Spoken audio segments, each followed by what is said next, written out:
When was the last time you actually allowed yourself to be weak? Think about that for a long, quiet moment. If you are like many people in their 50s or 60s, your immediate answer is probably never. You are the one who always shows up, the one who carries the heavy bags, and the one who fixes everyone else's problems. People call you strong, they call you reliable, and they call you mature. But beneath that sturdy exterior, there is a quiet, exhausting truth that you rarely admit out loud. You didn't choose to be this strong. You were forced to be. You have spent decades wearing a suit of armor that was forged when you were just a small child. And today, we are going to talk about the invisible, heavy cost of that strength. We are going to peel back the layers of what psychologists call childhood emotional neglect. It is not always about what happened to you. Often, it is about what didn't happen. It is about the emotional vacuum where a parent's guidance, warmth, and protection should have been. It is about the silent, sacred contract you signed at 7 years old that said, "If I don't hold everything together, no one will." This is the story of the child who grew up too fast and the adult who is finally tired of running. If you have ever felt like an outsider in your own life, or like you are performing a role for an audience that never claps, stay with me. Because by the end of this journey, you might realize that you aren't broken. You are just a survivor who is finally ready to set the armor down and breathe. Let's look at the biology of why you are the way you are today. When a child is forced to provide emotional support to an adult instead of receiving it, it rewires the brain. Your nervous system becomes hypervigilant, always scanning for danger or subtle shifts in mood. You learn that your own needs were a dangerous luxury, while the needs of those around you were a constant emergency. This created a high-resolution radar system in your mind that never, ever turns off. You are likely recording the world in 8K resolution while everyone else is seeing in standard definition. But keeping that radar on for 50 years is how a person quietly burns out from the inside. It is time to understand the 9 signs that reveal you were neglected and forced to parent yourself. Sign number 1 is the heavy shield of hyperindependence. You probably know that feeling of insisting on carrying all the grocery bags in one trip until your fingers turn blue and lose circulation. You refuse to ask for help even when you are clearly drowning in work, chores, or emotional pain. To you, asking for help feels like a personal failure or a humiliating admission of weakness. But here is the psychological truth. Your independence isn't just a skill, it is a trauma response. As a child, you learned very quickly that when you reached out, no one was there to catch you. Your brain wired itself to believe that self-reliance was the only bridge to safety. So now, you walk through life refusing to let anyone in, even when your soul is exhausted.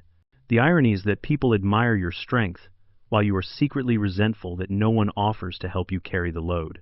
Healing starts when you realize that you don't have to carry every burden by yourself anymore. Sign number 2 is having a high-tech emotional radar, but a blocked internal mirror. You can walk into a crowded room and instantly know who is annoyed, who is sad, or who is hiding a lie. You have hyperactive mirror neurons that allow you to feel the emotions of others as if they were your own. You became a human lie detector because, as a child, your safety depended on accurately reading the room. But the moment someone turns the spotlight on you and asks how you are feeling, your mind goes completely blank. You are an expert on everyone else's internal weather, but you have no idea what is happening in your own forecast. You have been so focused on external threats for so long that you never learned how to listen to your own heart. It is like having the Wi-Fi password for every house on the block except your own. Learning to check in with yourself is the first step toward reclaiming your stolen identity. Sign number 3 is the crushing, irrational weight of guilt whenever you try to rest. Imagine sitting on your porch on a beautiful Sunday afternoon with absolutely nothing to do. Instead of feeling peaceful, you feel a creeping sense of anxiety and a nagging feeling of wrongness. You feel like you should be productive, cleaning the house, or checking your work emails. This guilt is rooted in the deep belief that your worth is tied solely to what you can provide for others. If you only received praise as a child when you were useful or helpful, you learned a dangerous, silent rule. You learned that you only have permission to exist and occupy space if you are constantly working. This turns every potential moment of joy into a trial where you are both the judge and the guilty defendant. But remember, even your phone needs to be plugged in to function, and so do you. Rest is not a reward for work. It is a fundamental requirement for being a healthy human being. Sign number 4 is a deep, instinctive discomfort with genuine care or attention. When someone gives you a sincere compliment or does something kind, you immediately want to push them away. It feels overwhelming, suspicious, or even like a trap waiting to be sprung. If you grew up in an environment where affection was scarce or conditional, your system only knows how to run on low power. When someone offers you emotional abundance, your body reacts with a fight or flight response. You are like a person who has only ever eaten plain bread being suddenly offered a 5-course meal. Your first thought isn't, "This looks delicious." It's, "What is the hidden cost?" This isn't because you don't want love. It is because your nervous system has learned not to trust it. Retraining yourself to accept care is a slow, difficult process, but your soul needs those nutrients to thrive. Sign number 5 is the persistent, dull hum of feeling that something is fundamentally wrong with me. It is not a sharp panic, but a low-level background noise that follows you from room to room. When your childhood environment lacked validation, your young brain didn't have the capacity to blame the environment. A child's mind is biologically designed to protect the parent, so it internalizes the blame instead. You assumed that if your needs weren't being met, it was because you were fundamentally unlovable or broken. Psychologists call this internalized shame, and it lodges deep within the core of your self-concept. You spend your entire life trying to be perfect or invisible just to avoid being found out by others. But the truth is, you were never broken. You were just never properly seen by the people who were supposed to look. Sign number 6 is the normalization of loneliness as a permanent default setting. You might tell your friends and family that you are a loner, or that you simply prefer your own company. And while solitude can be a beautiful choice, for many neglected children, loneliness is actually a suit of armor. You convinced yourself that being alone is safer than the risk of being vulnerable and disappointed. You wear your isolation like a badge of honor, but inside there is a deep, quiet hunger for real connection. Neuroscience shows that social bonds activate the same reward pathways in the brain as food and water. Loneliness isn't your personality. It is a hunger that you have learned to ignore just to survive the day. Admitting that you actually need people doesn't make you weak. It makes you authentically human.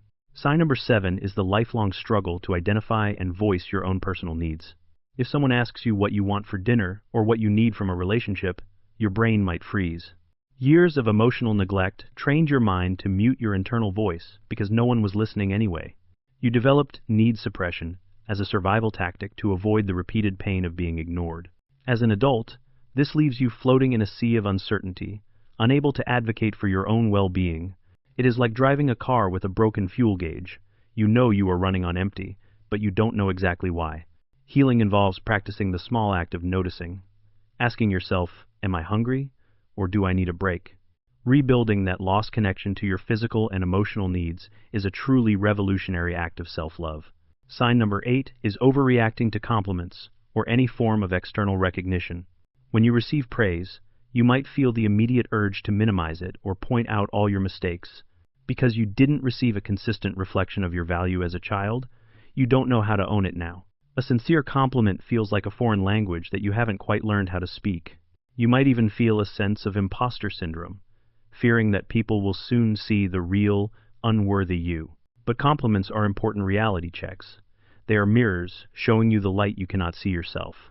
Learning to say a simple thank you without offering an explanation is a major victory in your healing journey. Sign number 9 is the instinctive tendency to become invisible in social groups. You are the one who stays in the shadows, who listens intently but rarely speaks, and who blends into the wallpaper. As a child, being invisible was your greatest shield, because if no one noticed you, no one could hurt or dismiss you. But as an adult, that same shield blocks you from the connection and love you desperately crave. You instinctively shrink your personality to make room for everyone else's loud emotions and moods. The world doesn't need a ghost of you. It needs the full, vibrant, and messy version of who you actually are. Being noticed by others is no longer a danger. It is a warm invitation to finally be loved. So, what do we do with all of this heavy information now that we are here? If you recognize yourself in these 9 signs, I want you to take a very deep, slow breath. You have spent your entire life managing everyone else's internal weather and emotional storms. You've been the architect of everyone else's peace while living in a hurricane yourself. The first step toward true freedom is a powerful concept called reparenting. It means becoming the compassionate, loving parent to yourself that you didn't have when you were small.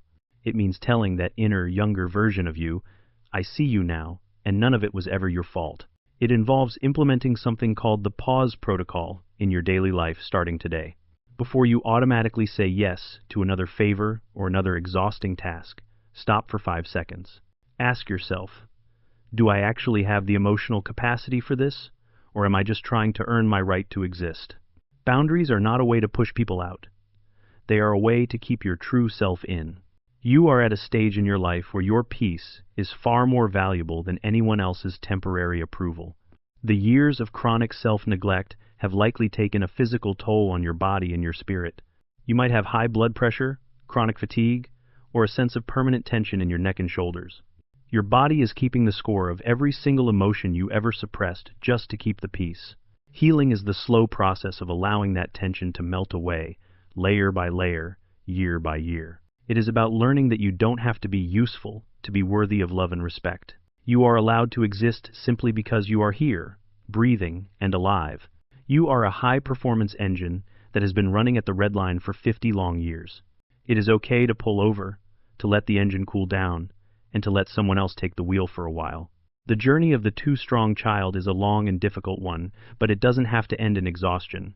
You have proven that you can survive anything and everything the world throws at you. Now, I want you to prove to yourself that you can actually be happy and at peace. I want you to prove that you can be soft, that you can be still, and that you can be seen. If this message touched a part of you that has been hidden for a long time, please listen closely. You are not alone in this experience, even if it feels like you are the only one. There are millions of us who learned to be invisible, who learned to be strong, and who forgot how to play. But it is never, ever too late to reclaim your childhood wonder and your adult peace. Start by doing one small, seemingly useless thing for yourself today that has no purpose other than joy. Take a long walk, listen to your favorite music, or just sit in the sun without checking your phone. Give yourself permission to be a human being instead of a human doing. You have done enough, you have given enough, and you have been strong enough for 3 lifetimes. It is finally time to come home to yourself. If you felt a connection to these words today, please consider sharing your story in the comments below. Let us know which of the 9 signs resonated with your heart the most. Sometimes just writing the words, "I am tired of being strong," is the very beginning of the cure. And if you want to continue this journey of understanding your mind, please hit the subscribe button. We are building a community here where sensitivity is seen as a superpower and peace is our primary goal. Thank you for your precious time, your deep attention, and your immense courage to look within. You matter, your needs matter, and your peace is worth more than everything else combined. I will see you in the next video as we continue to decode the beauty and complexity of your human experience. Stay wise, stay peaceful, and most importantly, stay true to yourself. Goodbye for now.